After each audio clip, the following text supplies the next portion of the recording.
Hello everyone, welcome to another edition of Interviewing the Legends. I'm your host, Ray Shasho. Not many people start new bands in their 80s, but legendary guitarist, producer, and songwriter Steve Cropper isn't slowing down anytime soon. The triple threat musician, recently nominated for his first solo Grammy for the debut album from his tight and tuneful rock and soul quintet, Steve Cropper and the Midnight Hour has announced details of his highly anticipated sophomore album, Friendlytown, due out August 23rd on the Mascot Label Group. Always pushing ahead, never repeating himself, Cropper has brought in the talents of Billy Gibbons from ZZ Top to play on the record. The album also features guest appearances from Queen guitarist extraordinaire Brian May and country rock singer-songwriter and guitarist Tim Montana, who has balanced a successful solo career with high-profile collaborations with Gibbons and Kid Rock. In conjunction with the album announcement, Cropper has released the album's first single, Too Much Stress, featuring Brian May, giving fans a tantalizing taste of the new music. Ladies and gentlemen, please welcome legendary guitarist, songwriter, producer, actor, the Colonel, Steve Cropper, to Interviewing the Legends. How you doing, man? Hey, man. Hey, man. I'm good. I love. I'm off at home in Nashville. Oh, you're in Nashville? Yeah, I love Nashville. I am in Nashville now, yeah. Yeah, that's a good. LA and then came to Nashville. Bypassed Memphis, came right to Nashville. That's a good place, man. There's a lot of good players in Nashville. Yep, there is. A lot to do in Nashville. Well, I told me that for years, so I had a lot of tours when I left Memphis. I could go to Atlanta, New York, or LA, and I bypassed Nashville and went to LA. Yeah, well, Nashville's an up-and-coming town. They wanted me to come to New York and be a vice president or something. Right. Same thing to Atlanta. They wanted me to produce and be vice president of a company. I said, no, not for me. Yep. I don't like paperwork. I be at Stax, it didn't mean a damn thing to me. Vice president's charter of A&R all over. Claim that, but I won't claim vice president. Well, Steve, I love the new album, man. It's great. I'm glad you like it. I really enjoyed it. I'm gonna talk a little bit about it. Let's see. There's a guy I know that made a comment. He said, "If your booty's not shaking in the first two bars of this album, you're already dead in the chair." You already did. Well, you better you're dead. I think you were right. I think so too. Yeah, man. I'm gonna go over a couple of the tracks. Okay. When we were doing the tracks, we had a pretty good audience in the control room whenever we were cutting the tracks, and they were all dancing. I said, "Guys, we're doing something right. They're all dancing." That's where that came from, I guess. Several of these tracks, man. If radio was like it used to be, these tracks would have been on top 40 radio. You're exactly right. I make them the old way. They're all like under 330. They're like 210, 205. And I'll tell you a little secret. This is what Ronnie Capone used to do. When y'all started that stuff, it was simple. The reason it was very simple. Because I had a lot of radio stations. I had different radio stations at different times. Right. If a record said more than 3 minutes, they wouldn't play it. That's true. So that is true. So Ronnie put on the box 259. So we had a lot of records come out on Sax at 259. It must be 359. We don't know. That was clever. But it did what it did. It worked for a while. Yeah. They never did catch us for that one. Yeah, I tell her now. I was one of those guys. I was a top 40 DJ back in the late 70s, and I'll tell you some of the tracks that I thought could have made a hit. The first one, Friendlytown, definitely, man. That definitely should have been on the radio. Cool. That's a good song. I think my co-producer John Tibbin he thinks that it's Brian May that's president hit. No, it's not. It's a good song, number one. Mm-hmm. And I think number two, it's a true song. Yep. Because John called Brian and said, "Hey, I hadn't heard from him in a while. He did all those overdubs and all, and not in our studio, but in England, his studio, with his engineer, most of the overdubs." So John called him and said, "Man, I hadn't heard from him. 6 weeks, what's going on? He said, oh, man, I apologize. It's too much stress. And John says, there's your song right there. So he goes back right to there. It's out. That's a true story. Huh. I apologize. There's just too much stress. Got some great tracks, man. That movie, people will call him Brian all the time, and they never called him before when he was with Queen. Because they didn't know he did all that stuff. He played the guitar, did all the horn arrangements and the full vocal arrangements and everything. Well, probably because musician, that guy. yeah, Freddie Mercury probably didn't let him. Well, there would have been no Freddie Mercury had it not been for Brian May. Yeah, exactly. all know. Yeah. I mean, the people in business know. I don't know if people outside the business know that, but they do now. They do now, man. So I'm going to tell them. Freddie Mercury was a great singer. He was a great entertainer, too. Yep. But there would have been a Freddie Mercury had there not been for Brian May, I don't think. No, they clashed a lot, I think, in the studio, you know? They did? Okay. Yeah. Okay, yeah. I believe they did, but they were good for each other. You know, opposites attract, you know? So, let me tell you my introduction to Queen. Okay. They came to the Blues Brothers Right. party. Oh, yeah? They were there. Yeah. I didn't know I don't that. think Brian even remembers that. That's the first time I met Brian. Mm-hmm. Was at the rap party of the Blues Brothers. Oh, wow. First movie. So, one song on this track I really enjoyed. I like talking about politics. You know, I love the lyrics in that thing. You know, it's liars, crooks, That was John Gibbons' idea. Yeah, that was cool. That's a good one. Liars, crooks, and clowns. Right? Yep. Liars, crooks, and clowns. Right. Politics. The Devil's Playground. John Gibbons' idea. And Friendlytown was Billy Gibbons' idea, by the way. That was great. I mean, you and Billy. He was there on the writing of that one, on the original track that I did. Right. He come in, put his guitar down, and oh man, he just made that a song. And he went home with it, and called John Gibbons and said, I've got it, Friendlytown. Huh. So they sent it to Real, and where's he live at? In one of those small places. I say Connecticut. He's not from Connecticut. He's Rhode Island, somewhere like that. So sent it to him, and he loved it and went with it. And on Brian's album, that's Roger Real singing the first verse, and Brian does everything else, the guitar and singing in the backgrounds and all that stuff. You know, I got to mention Roger's got a great voice. That's what I said. I said, where's he been all my life? Yeah, exactly. He's been on stage with a bunch of rock bands. That's why we never crossed paths. Exactly. I was doing the R&B circuit, he was doing the rock circuit. So there you go. That's why we never crossed. So we had a lot of rock bands kind of open for the Blues Brothers at different times.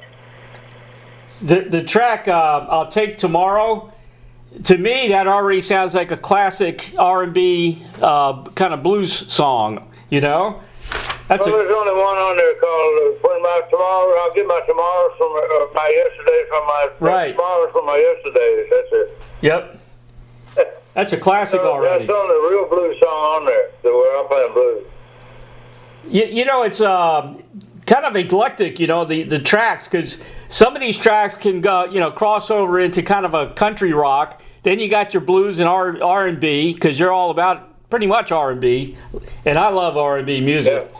You know, so it's. So do you like just when you think you're ahead of the game? Yep. Don't go change it because your mind stays the same. That's a good one. That's a good one. No, that's as simple gets. And I wish we'd have had that back in 64, 65. That'd have been a hit. Oh yeah, definitely. On record. I guarantee it.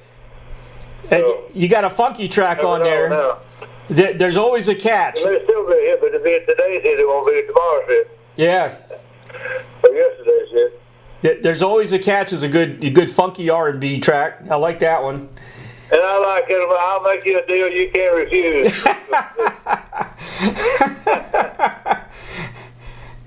the album's. I remember coming from L.A. to Memphis, and I still got an older daughter lives in Memphis. My older son now lives in Atlanta. Right. And he was here last weekend for the documentary thing.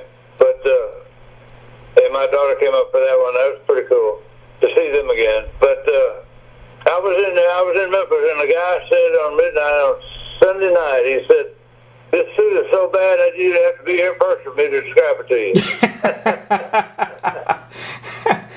You'd have to be here first for me to describe it to you. Steve, you got any grandkids? Yeah. You have grandkids?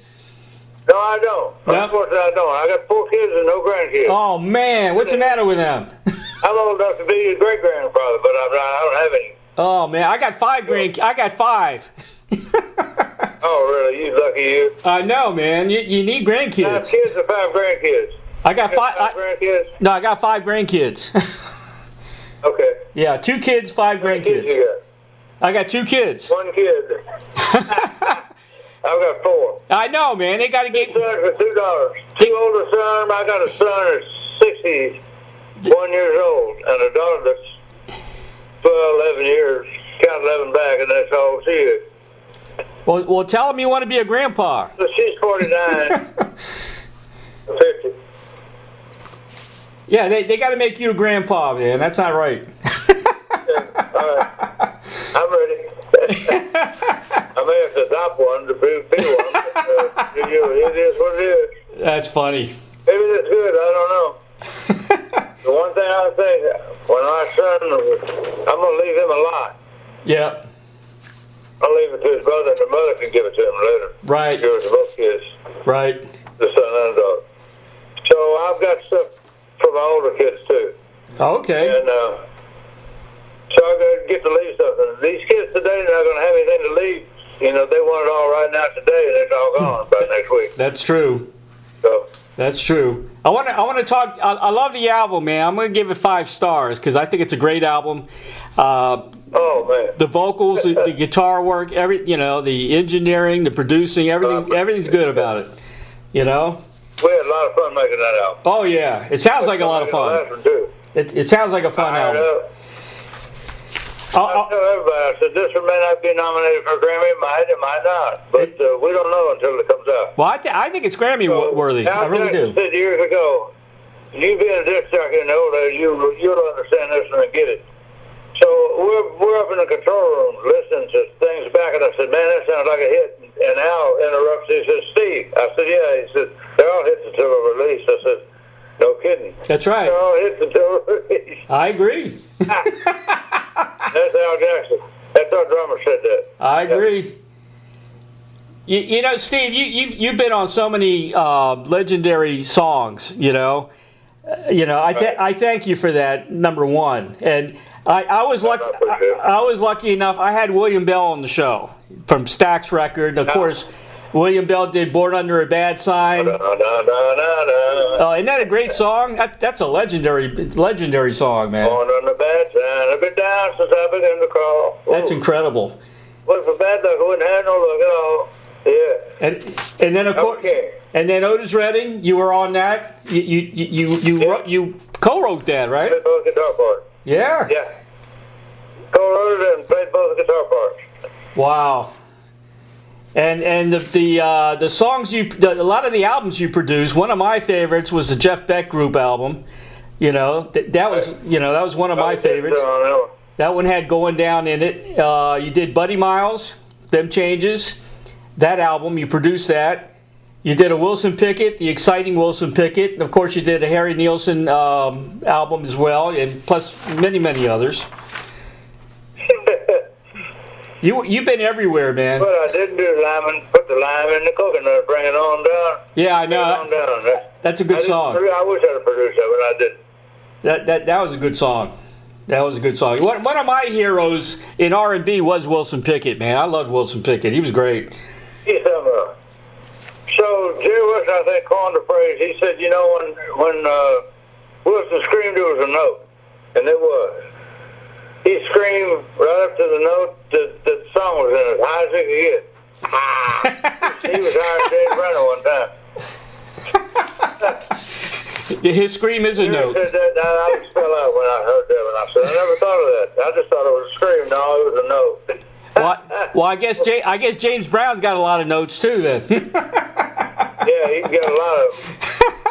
And now they got it on the keyboard. You can hit it and it'll scream. It sounds just like James Brown. Oh, maybe it is James Brown. Maybe probably sampled from one of James' screams. You're kidding me. I didn't know that. I didn't know they had it on keyboard now. Yeah, they do. That's great. First one known as the screen. That's funny. I wanted to ask you, you know the John Lennon album, the rock and roll album. You were on that album. Right. There's a lot of craziness and stuff that happened around that album. Do you remember any of the craziness? They said that there was like Well, not the craziness, but I remember stuff around the album. It was pretty crazy. right. So Leon Russell grabbed me in the hall after the first take, after the first song, and he said, "You go play on the second song?" I said, "Well, I plan on it." He said, "I'm not. I'm out of here." So John came to me during the break and he said, "Steve, can you stay after the second song?" I said, "After the second song?" I said, "Yeah, I'll stay." He said, I wrote a riff for I know it'd be good for Booker T and the MGs. I said, "Okay." So he showed me that riff later, and I said, "Holy man, I think it was Beef Jerky or something like that." And so I went in and showed it to my band at TMI, and I had a new band, session band, and they played behind a bunch of people. But they all went on a road with Roy. It might have been Roy. Yeah, Roy Orbison. Right. So the drummer and the bass player went on the road with Roy Orbison. And they played that song, and I played it, and they played it, and I played it, and they played it. So I said, "Let's put this down." And so they did, and I sent it to Lennon. I don't know if he used it or not. I didn't get him. I got his secretary Right. in L.A. He'd already gone to New York to do the rest of the album. So I think there was, in L.A., he had the guy that died in prison. Oh yeah. Was Ronnie Spector. Right, Ronnie Spector. Right. Famous producer. I'm so old now, I can't think of a damn thing. Phil Spector. Phil Spector. Yeah. Phil Spector. Right. There you go. All I need is the first name. Phil Spector was a producer on a session I did. And Jeff Berry, that's where I met Jeff Berry. And he told me he wrote moving on up to the seaside. That was The Jeffersons. that was a hit. That's a hit TV show. I know that. Moving on up Yep. to the seaside. So they use green onions for one of the German companies. Right. And they used it up until they tore the wall down. They couldn't use it. Oh. So we never got paid for that TV show. Oh man. Should have, but we didn't. And Paul Anka wrote the theme for the Johnny Carson show that played for years. It's still out there now. Yeah. With the videos, the best of Johnny Carson. Right. Right. Da da da da da da da da da da. Oh, Doc Severn was the best ever played that song. Oh man, he's still around. He's like 98. 108. Yeah, I he's. feel like 108. No, really. I'll be 83 next month. So. Ah, you're still a young man. Still young. Yeah. 83 young. Yeah. There's a few guys out there still touring at your age. What are you gonna? Well, when I get to be 100, I'm gonna keep playing just like Chet Atkins, all those guys. That's right. That's right, man. I can't perform anymore. I can, but they say, "How come you can't perform anymore?" I said, "Because I can't carry a Pro Tools on stage with it." They said, "Oh, I never thought about that." I said, "Well, think about it." Huh. I covered. Play now. I covered John May. I covered John Mayall for his 80th birthday, and he brought up his equipment. He set up his own equipment. He hung out with the people, but he just stopped touring. Though he did just stop touring. Oh, really? Yeah, yeah. So they just celebrated Willie Nelson's 90th birthday. Isn't that something? I tell you what. I think. Yeah, well, you know why, man? Him and Tommy Chong, they're going to live to who knows what. Yeah, who knows what's going to happen? I don't know what's going to happen. But I've loved making records. I know that. They said, "What's your favorite time I sit in the studio?" What do you like best, playing on stage or? I like it all, but I really like in the studio. Then you're in the studio, you be yourself, you cuss, you do anything. You play some bad note, nobody knows about it. That's right. You're right about that. I'm right. Steve, I could run so many careers by playing the outtakes. But I'm not going to. Let's play the good stuff. I'm telling you, man, you have a hell of a resume. You really do. I got to ask you, Steve. This is your final question. I know we're running out of time here. I ask everybody this question, and I get some really interesting answers. Okay. If you had a Field of Dreams wish, like the movie, to perform with or collaborate with anyone from the past or present, who would that be? And you've played with everybody, so. That'd be Otis Redding, I guess. Otis Redding? But either Otis or Will Spigot, one of the others. Right. Two best I've ever worked with.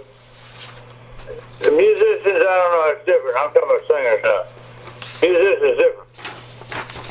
And you missed one on the last album. Peter's Cavalier's on an album with the rest of the last ones. Right. He's listed on there somewhere. I think he just found him, and we got his permission to use his name, and he's in a video the other day. That's good on the documentary, Steve Crawford documentary. They need to do a documentary about you, or what about a book? Do you have a book out? No, not yet. You need one. So I was writing one with the guy in England. He turned in 5 chapters and left to do a TV show. Oh man. Well, if you need any help, I'm an author. I can help. Okay. I've written several books. So my daughter, I'm gonna write some of the stories, and my daughter wants to put out a coffee table book. Okay. That's a good idea. I think it's a great idea. Yeah, I did a coffee table book. Muhammad Ali, who was a friend of mine also at one time, he had a coffee table book. That sucker was thick. I don't want one that thick. It was about 5 or 6 inches thick. Yeah. With the pictures of Muhammad Ali. I just want one maybe an inch or two thick, maybe an inch thick, not 2 inches. So we're not going to go for thickness. Just go for the story. So I got a story on all the songs, all the big songs. And I only had 15 top 10s and 6 number 1s, so that's all. Yeah, but you've been on some great recordings. I mean, Well, I've been lucky. That's all. Luck is worse and all that anyway, I think. And if you do good, you're going to get money. You don't do it for the money.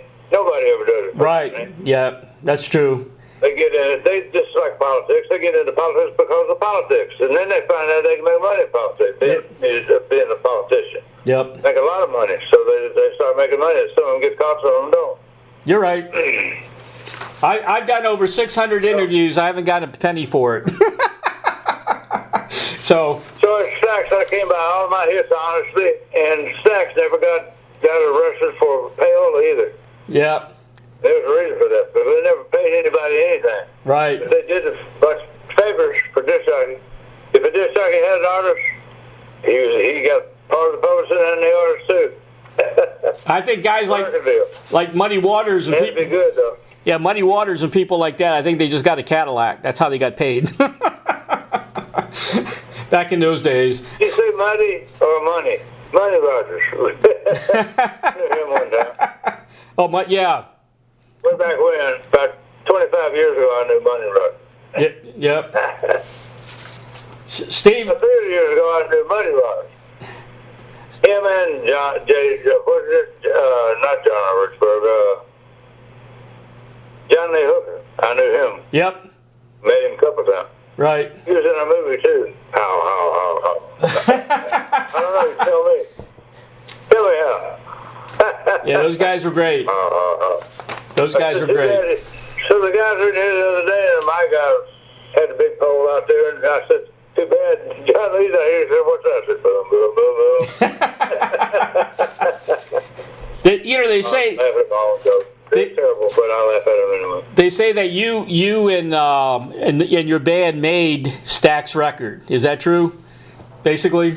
No. No? Jim Stewart and I. Yep. Jim Stewart was not my dad, by the way. Right. He was a good friend. And Jim, you know why I went to work for Jim? Because he trusted me. Right. You know why he trusted me? Because his sister told me, you can trust Steve with anything. Mm-hmm. I worked at the record shop for a long time, and so Estelle came in one day to Jim, and she said, you got to start paying. He's spending more time in the studio than he is in the record shop. I didn't care where the money came from, as long as I got paid. Yep. Well, Steve, you got a great album out there. What's next for you? What are you going to be working on some more material? Well, the next thing, I've got 2 albums coming out, and the other one, Delvin's got a vocal on it. The new one is all instrumental. No, I know I won't have it finished by then. Okay. The guy I'm riding with, his wife passed away last Friday. Oh, I'm sorry to hear that. Yeah, me too. So it's like a family friend. That's hard. So, That's tough. Yeah. So we got some writing to do later. We got the celebration of life on the 3rd, and that's coming for her. And then after that, sometime we'll get maybe back to work. I don't know when he's ready. I said, just let me know when you're ready, and we'll go back to work. Yep. Sounds good, man. All we need to do is 1 or 2 more, and that's it. We're done. Yeah. Well, I'm gonna promote the hell out of this album. Oh, I appreciate that. Thanks for playing it. I love I'm it. glad you like it. I love it. That's a good album. It is. I don't care where you started. It's anywhere. It's good. Well, you got a great. Better, but You got put the needle at the time with me. You got a great You want lineup. to play one song? Do that too. Wear it out. Yep. Like I said, there's 3 or 4. Needle on Brian May. That's good. It's out. So you can play that one over and over, I guess. Well, you got a lot of friends you can call to help you out, which is great. That Well, I used to have a lot of friends. you can call in some favors. You got it. All right, man. All right, Steve. Thank you, man, for being on the show. If you need anything, I'll give it to you. I appreciate it. I want to thank John for arranging this interview today. John Blecher with Prospect PR, and you can pre-order the new album. John's still on the phone. He'll know. Oh yeah, you can pre-order the new album. Thank you so much, guys. Thank you, Ray. Thank you very much. Take care, everybody. Thanks, Ray. Appreciate it. All right, man. Take care of yourself. You too. Bye-bye.